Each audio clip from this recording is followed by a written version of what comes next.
Today we're going to be testing the joints in the foot. So the first joint we're going to be looking at is the talocrural joint, or the ankle joint. This joint consists of the distal tibia, the distal fibula, and the talus. The joint mainly acts to dorsiflex and plantarflex. During gait, you should get a minimum of 10 degrees. So to test this joint, I'll hold the calcaneus in my palm, I'll lay the foot against my forearm, and I'll push upwards in a dorsiflexion movement. I should get about 10 degrees minimum there. So the next joint we're going to be looking at is the subtalar joint. To test the subtalar joint, we first have to put it in subtalar neutral, and to do that we'll feel both heads. So this joint moves in eversion and inversion.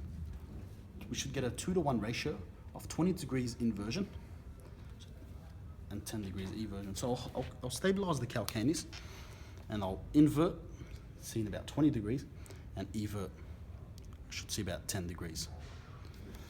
So the next joint we're going to be testing is the mid-tarsal joint. The first joint that we'll look at in the mid-tarsal joint is the talonavicular joint.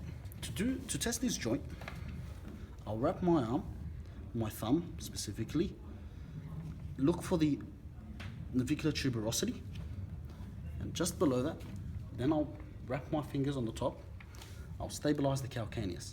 This joint should move in an eversion and eversion manner. That's how you do it.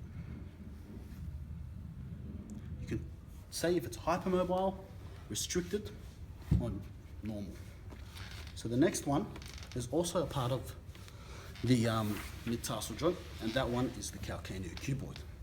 So to locate this joint, we'll have a look at the tuberosity of the 5th metatarsal, and just beneath that, or posterior to that, you would feel the cuboid.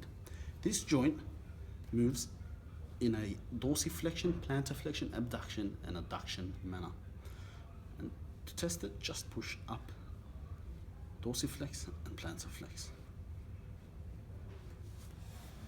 The next joints that I'll be testing is the first ray and the 5th ray.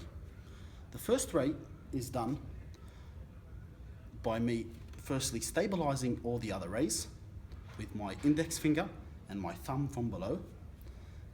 This one should dorsiflex and plantarflex.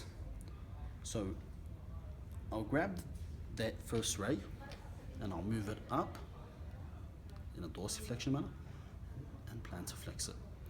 And you should state if it's a plantarflexed first ray, dorsiflex first ray, or neutral.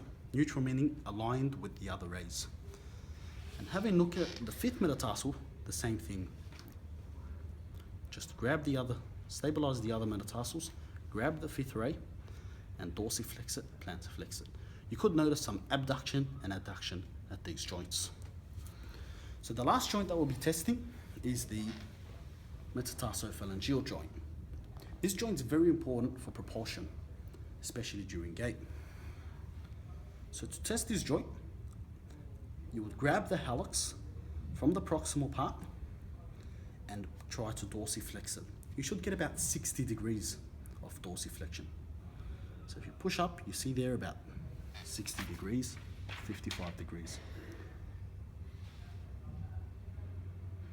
Thank you.